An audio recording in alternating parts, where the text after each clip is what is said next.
जब भी हम 395 अनुच्छेदों या 22 भागों की बात सुनते हैं तो किसी को भी डर लग सकता है। हाँ, वो तो है। हालांकि अब संशोधनों के बाद ये नंबर 470 के पार जा चुके हैं, लेकिन जो मूल ढांचा है ना, वो आज भी उन्हीं 395 अनुच्छेदों के गणित पर ही टिका हुआ है। सर्च देख रहे हैं, वो इसी पुरानी धारणा को पूरी तरह पलट देती है। मतलब ये रटने के बारे में तो बिल्कुल नहीं है। ये उस सिमेट्रिकल स्ट्रक्चर यानी जो सममितीय ढांचा है उसे डिकोड करने के बारे में है, जिस पर बेसिकली हमारा पूरा देश चल रहा है। तो चलिए इसे थोड़ा खोल कर समझते हैं। भाग 1 से शुरुआत करते हैं। पॉइंट 1 है हमारा बेसिक स्ट्रक्चर। संविधान के भाग 1 में अनुच्छेद 1 से 4 तक देश का परिचय है। ये तय करता है कि भौगोलिक रूप से भारत क्या है। जैसे अनुच्छेद 1 कहता है कि भारत राज्यों का संघ है। मतलब सबसे पहले सिस्टम का हार्डवेयर सेट हो गया, राज्यों की सीमाएं तय हो गईं। अब पॉइंट 2 पर आते हैं, नागरिकता। हाँ, भाग 2 अनुच्छेद 5 से 11 तक। अब हार्डवेयर सेट हो गया तो सिस्टम के यूजर्स कौन होंगे ये तय करना भी तो जरूरी है ना। और यहीं पर हमारे सोर्स वाले वीडियो की वो कमाल की ट्रिक आती है। मुझे वो बहुत मजेदार लगी। उन्होंने नागरिकता को याद रखने के लिए नाग पंचमी का फंडा बताया है। अरे हाँ, नाग पंचमी वाला निमोनिक प्रतियोगी परीक्षाओं की तैयारी करने वालों के बीच ये बहुत मशहूर है। मतलब शुरू में मुझे लगा कि ये क्या मजाक है, लेकिन फिर समझ आया कि दिमाग ऐसे विजुअल चीजों को कितनी जल्दी पकड़ता है। नाग से हो गया नागरिकता और पंचमी से अंक 5। बिल्कुल, यानी नागरिकता का हिस्सा अनुच्छेद 5 से शुरू होता है, एकदम सटीक। तो जमीन हो गई, नागरिक हो गए। अब पॉइंट 3, इन नागरिकों को इस सिस्टम में क्या परमिशंस या अधिकार मिलेंगे, ये आता है भाग 3 में। सही कहा, अनुच्छेद 12 से 35 तक हमारे मौलिक अधिकार दिए गए हैं। ये वो अधिकार हैं जो सरकार भी आम इंसान से नहीं छीन सकती। The heart and soul. अनुच्छेद 32, संवैधानिक उपचारों का अधिकार। बिल्कुल, डॉक्टर B.R. अम्बेडकर ने इसे संविधान की हृदय और आत्मा कहा था। और ऐसा क्यों? क्योंकि अगर कोई मेरे मौलिक अधिकार छीन ले तो मैं क्या करूंगा? क्या मैं वो 395 अनुच्छेदों की किताब दिखाकर कहूंगा कि देखो इसमें लिखा है? नहीं, आप सीधे सुप्रीम कोर्ट जाएंगे। अनुच्छेद 32 यही अल्टीमेट गारंटी देता है कि आपको निचली अदालतों के चक्कर नहीं काटने हैं। सुप्रीम कोर्ट सीधे सरकार को आदेश जारी कर सकता है। मतलब ये सिस्टम का मास्टर रीबूट बटन है। अगर अनुच्छेद 32 ना हो तो बाकी सारे 394 अनुच्छेद सिर्फ कागज के पन्ने हैं। एकदम सही, यही एक अनुच्छेद पूरे ढांचे को जीवंत बनाता है। तो पॉइंट टू पॉइंट बोलना है, हर चीज के इस मिशन में हमने आज साबित कर दिया कि हमारा संविधान सिर्फ रटने वाली सूची नहीं है। ये एक बेहद तार्किक और वैज्ञानिक ब्लूप्रिंट है। और इसे समझना सिर्फ परीक्षाओं के लिए नहीं बल्कि एक जागरूक नागरिक बनने के लिए जरूरी है। बिल्कुल। मतलब अधिकारों की बात तो हो गई, लेकिन भाग 4A में जो मौलिक कर्तव्य हैं, अनुच्छेद 51A के तहत, वो तो मूल संविधान में थे ही नहीं। वो 1976 में आए थे, 42nd संशोधन के जरिए। हाँ, स्वर्ण सिंह समिति की सिफारिश पर। अब मैं यही सोच रहा था कि अधिकार तो हमने 1950 में ही दे दिए थे, तो फिर नागरिकों को उनके कर्तव्यों की याद दिलाने के लिए 26 साल का इंतजार क्यों करना पड़ा? देखिए, ये बहुत ही लॉजिकल है। आजादी के ठीक बाद संविधान निर्माताओं का पूरा फोकस नागरिकों को एक शक्तिशाली राज्य तंत्र से बचाने पर था। वे चाहते थे कि लोगों को आजादी का एहसास हो। अच्छा, तो पहले सुरक्षा की भावना देना जरूरी था। बिल्कुल, लेकिन जैसे जैसे हमारा लोकतंत्र परिपक्व हुआ, ये बहस शुरू हुई कि एक समाज सिर्फ अधिकारों की मांग पर नहीं चल सकता। अधिकारों और कर्तव्यों के बीच एक बैलेंस होना चाहिए। एक परिपक्व लोकतंत्र में नागरिकों को सिर्फ मांगने नहीं बल्कि अपनी जिम्मेदारियां भी समझनी चाहिए। एकदम सही। इसलिए 1970 के दशक में महसूस किया गया कि सार्वजनिक संपत्ति की रक्षा करना या वैज्ञानिक सोच को बढ़ावा देना, ये सब संविधान का हिस्सा होना चाहिए। तो पॉइंट टू पॉइंट चलते हुए नागरिक और उनके अधिकार कर्तव्य सेट हो गए हैं। अब आते हैं पॉइंट 4 पर, जो मेरी राय में इस पूरे सिस्टम का सबसे शानदार हिस्सा है, केंद्र बनाम राज्य का सममितीय ढांचा। ओहो, ये तो संविधान की सबसे खूबसूरत और अक्सर नजरअंदाज की जाने वाली विशेषताओं में से एक है। कार्यपालिका और विधायिका को लगभग एक दर्पण छवि यानी मिरर इमेज की तरह डिजाइन किया गया है। वही तो, मतलब अगर आपको केंद्र के अनुच्छेद याद हैं, तो राज्य के रटने की जरूरत ही नहीं है। जैसे केंद्र में राष्ट्रपति है, वैसे ही राज्य में राज्यपाल। बिल्कुल, राष्ट्रपति के लिए अनुच्छेद 52 से शुरुआत होती है, पद 52 में, शक्तियां 53 में और निर्वाचन 54 में। और हमारे स्रोतों में अनुच्छेद 52 को याद रखने की एक बहुत ही विजुअल ट्रिक है। अगर आप नंबर 52 को ध्यान से देखें तो उसमें जो 2 है वो थोड़ा झुका हुआ लगता है, जैसे वो 5 के आगे गिड़गिड़ा रहा हो। हाँ, जो राष्ट्रपति की सर्वोच्च ताकत को दर्शाता है। थोड़ी नाटकीय ट्रिक है पर काम करती है। बिल्कुल काम करती है। अब यहां से वो कॉपी पेस्ट वाला गणित शुरू होता है। राष्ट्रपति का अनुच्छेद 52 याद है, तो राज्यपाल का निकालने के लिए बस एक छोटा सा फॉर्मूला लगाना है। +1 और आगे 1 लगा दे। हाँ, 52 में एक जोड़ा तो 53 और उसके आगे एक लगा दिया तो 153, और अनुच्छेद 153 ही राज्यपाल के पद का प्रावधान है। और पॉइंट 5 पर आते हैं, प्रधानमंत्री बनाम मुख्यमंत्री। लेकिन यहाँ फॉर्मूला थोड़ा बदल जाता है। यहाँ +1 की बजाय -11 का नियम लागू होता है। -11 मतलब केंद्र में अनुच्छेद 74 मंत्रिमंडल है, 75 प्रधानमंत्री है और 76 महान्यायवादी यानी अटॉर्नी जनरल है। अब राज्य के लिए बस 11 घटाना है। बिल्कुल, 74 में से 11 घटाए तो 63, आगे 1 लगाया तो 163, जो राज्य का मंत्रिमंडल बन गया। और 75 - 11 हुआ 64, आगे 1 लगाया तो 164 यानी मुख्यमंत्री। और 76 में से 11 घटाए तो 65, आगे 1 लगाया तो 165, राज्य का महाधिवक्ता। रुको, या मैं एक सवाल पूछना चाहूंगा। मतलब ये -11 और +1 सुनने में बहुत शानदार लगता है, लेकिन क्या डॉक्टर अंबेडकर और उनकी टीम ने सच में बैठकर ये गणित लगाया था? नहीं। हकीकत ये है कि उन्होंने जानबूझकर कोई सुडोकू या गणितीय पहेली नहीं बनाई थी। मुझे भी यही लगा। मतलब ये थोड़ी सोच रहे होंगे कि चलो 75 में से 11 घटाकर 164 बनाते हैं। बिल्कुल नहीं। उन्होंने पहले केंद्र सरकार के सारे प्रावधान लिखे और फिर राज्य सरकारों के लिए उसी संरचना को दोहराया। बीच में कुछ अतिरिक्त अनुच्छेद आ गए तो ये जो -11 या +1 का पैटर्न है ना, ये प्राकृतिक रूप से बन गया। अच्छा, तो ये एक बाई प्रोडक्ट है। हाँ, और कोचिंग संस्थानों की दाद देनी होगी कि उन्होंने इस छिपे हुए पैटर्न को डिकोड कर लिया। सच में। अब पॉइंट 6 पर आते हैं, संसद बनाम राज्य विधानमंडल। यहां भी वही -11 ट्रिक काम करती है।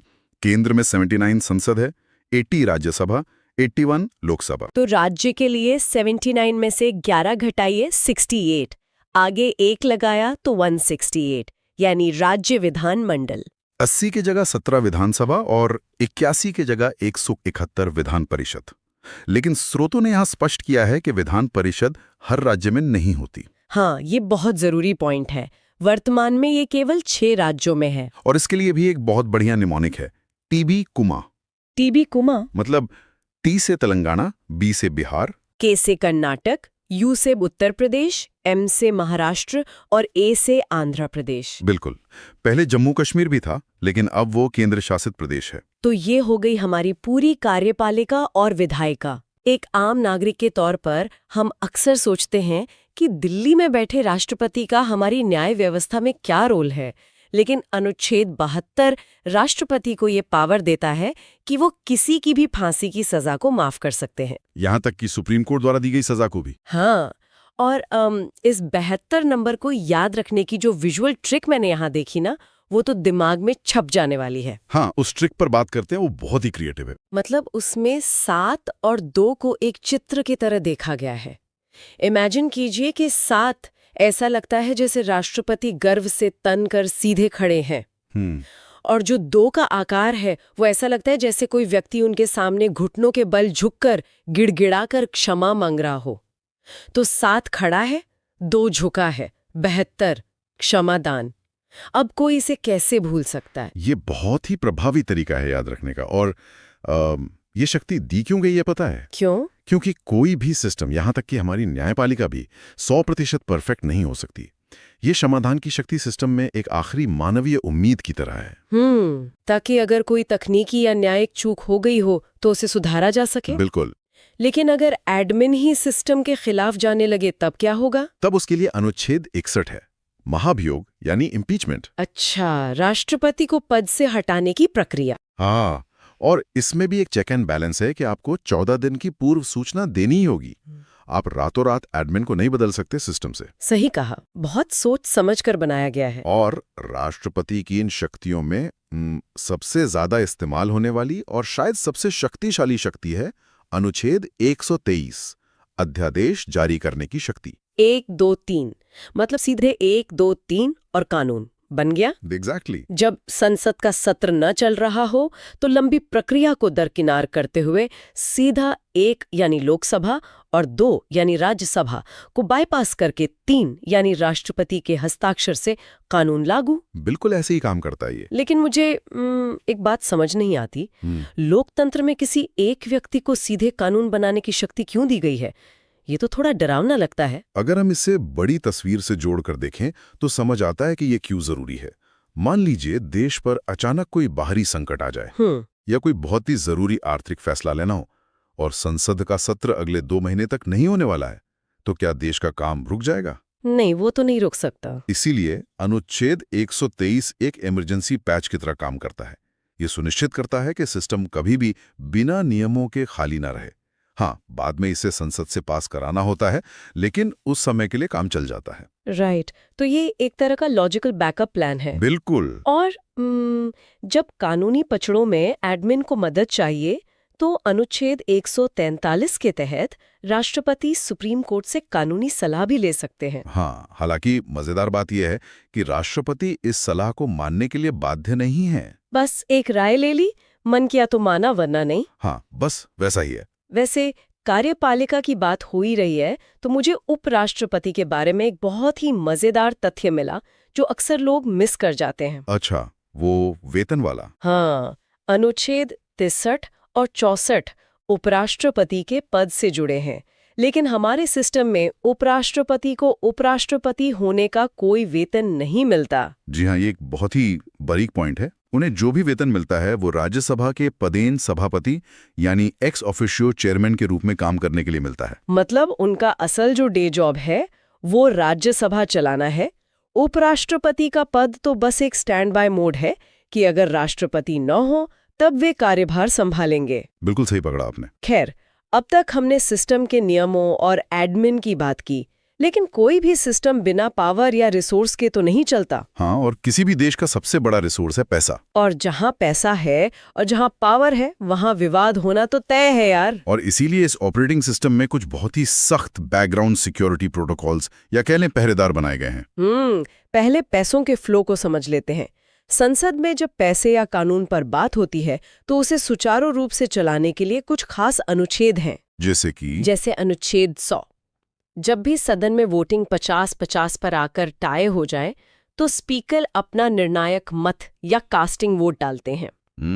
इसे याद रखना भी बहुत आसान है। 100 मतलब 50 और 50 का जोड़। बहुत ही बढ़िया विजुअलाइजेशन है ये। और जब लोकसभा और राज्यसभा आपस में भिड़ जाएं, किसी बिल पर गतिरोध हो जाए, तो अनुच्छेद 108 के तहत संयुक्त अधिवेशन बुलाया जाता है। और जब बात पूरी तरह से अर्थव्यवस्था की हो तो हमारे पास एक पूरा वित्तीय ब्लॉक है। अनुच्छेद 110 है धन विधेयक, जो तय करता है कि किस बिल में केवल पैसों के लेन देन की बात है। फिर आता है अनुच्छेद 112, जिसे हम आम बोलचाल में बजट कहते हैं। लेकिन यहाँ एक कैच है ना? क्या कैच है? संविधान में कहीं भी बजट शब्द का इस्तेमाल हुआ ही नहीं है। बिल्कुल सही कहा आपने। अनुच्छेद 112 में इसे वार्षिक वित्तीय विवरण कहा गया है। ये पूरे साल के खर्चे और कमाई का लेखा जोखा होता है। और मुझे अनुच्छेद 116 बहुत प्रैक्टिकल लगा, लेखानुदान या वोट ऑन अकाउंट। हाँ, ये बहुत जरूरी टूल है। मतलब इसे ऐसे समझ सकते हैं कि ये एक तरह का एडवांस्ड पेमेंट है। मान लीजिए बजट पास होने में अभी महीनों का वक्त है, लंबी बहस चल रही है। हाँ। लेकिन अगले ही हफ्ते सरकारी कर्मचारियों को सैलरी देनी है या किसी प्रोजेक्ट का बिल भरना है, तो सरकार काम कैसे चलाएगी? एग्जैक्टली। तब अनुच्छेद 116 काम आता है, जो सरकार को संचित निधि से कुछ पैसा एडवांस में निकालने की अनुमति देता है ताकि मशीनरी चलती रहे। बहुत सही उदाहरण दिया आपने। संस्थाएं और न्यायपालिका। न्यायपालिका की बात करें तो अनुच्छेद 124 में सुप्रीम कोर्ट का गठन है। और राज्यों के लिए हाई कोर्ट अनुच्छेद 214 में है। यहाँ भी अंकों का हेरफेर है, 124 को 214 कर दिया। बिल्कुल। और पॉइंट 11 में आती है ऑडिट करने वाली संस्थाएं, जैसे अनुच्छेद 148 के तहत सीएजी। लोग सीएजी को सिर्फ एक अकाउंटेंट समझते हैं, लेकिन 2G स्पेक्ट्रम या कोयला घोटाला ये सब सीएजी नहीं तो बाहर निकाले थे। हाँ, ये सरकार की वित्तीय जवाबदेही तय करता है। इसके अलावा 280 में वित्त आयोग है और 324 में निर्वाचन आयोग है। अब यहाँ एक अलर्ट देना बहुत जरूरी है। Point 12, all India services trap. स्रोतों में इस पर खास जोर दिया गया है। आप अनुच्छेद 312 और 315 की बात कर रहे हैं ना? हाँ, अनुच्छेद 315 तो यूपीएससी और स्टेट पीसीएस के लिए है, लेकिन 312 में अखिल भारतीय सेवाओं का जिक्र है, जिसमें आईएएस, आईपीएस और आईएफएस शामिल हैं। और यहीं पर लोग गच्चा खा जाते हैं। बिल्कुल, लोग मान लेते हैं कि आईएफएस का मतलब इंडियन फॉरेन सर्विस यानी विदेश सेवा होगा। जबकि ऐसा बिल्कुल नहीं जी हो। हाँ, अखिल भारतीय सेवा के रूप में आईएफएस का मतलब है इंडियन फॉरेस्ट सर्विस यानी भारतीय वन सेवा। विदेश सेवा तो केंद्रीय सेवा है। ये बहुत जरूरी स्पष्टीकरण है। परीक्षाओं में अक्सर ये फंसाने वाला पॉइंट होता है। तो हमारा सिस्टम एकदम बढ़िया काम कर रहा है, लेकिन पॉइंट 13, जब राज्य आपस में लड़ पड़े तब क्या? तब अनुच्छेद 262 काम आता है। जैसे दो राज्यों के बीच नदी जल विवाद हो। भारत में कावेरी जैसी नदियों के पानी के बंटवारे को लेकर बहुत विवाद होते हैं। और अगर पूरे देश पर संकट आ जाए? पॉइंट 14, आपातकाल। इसके लिए भी एक कमाल का गणितीय फॉर्मूला है, 4+4 का फॉर्मूला। शुरुआत होती है अनुच्छेद 352 से, राष्ट्रीय आपातकाल, जो युद्ध या आंतरिक विद्रोह के समय लगता है। अब इसमें बस 4 जोड़ दीजिए, 352 + 4 हुआ 356। यह है राष्ट्रपति शासन, जो राज्य की व्यवस्था गिरने पर लगता है। और फिर से 356 में 4 जोड़िए, 360, वित्तीय आपातकाल, जो कि आज तक भारत में कभी नहीं लगा। हाँ, ये हमारी अर्थव्यवस्था का लचीलापन दिखाता है। बिल्कुल। अब आते हैं पॉइंट 15 पर, संरक्षण और संशोधन। संविधान सिर्फ एक सरकारी मैनुअल नहीं है, ये समाज को बदलने का टूल भी है। जैसे अनुच्छेद 17, जो छुआछूत का अंत करता है, और अनुच्छेद 29, जो अल्पसंख्यक हितों का संरक्षण करता है। इसकी वो विजुअल ट्रिक बहुत गहरी है। हाँ, वो 2 और 9 वाली, मतलब 2 ऐसा लगता है जैसे कोई डरावा कमजोर इंसान झुका हुआ है, और 9 एकदम सीना तानकर खड़े इंसान की तरह दिखता है। ये दर्शाता है कि संविधान के संरक्षण से अल्पसंख्यक समुदाय पूरे आत्मसम्मान के साथ सिर उठाकर खड़ा हो सकता है। और इस पूरी आत्मा को समय के साथ अपडेट रखने के लिए अनुच्छेद 368 है, संविधान संशोधन, जो दक्षिण अफ्रीका से लिया गया है। अब हम इस चर्चा के आखिरी और सबसे अहम पॉइंट पर आ गए हैं। मैं श्रोताओं के लिए एक विचार छोड़ना चाहूंगा।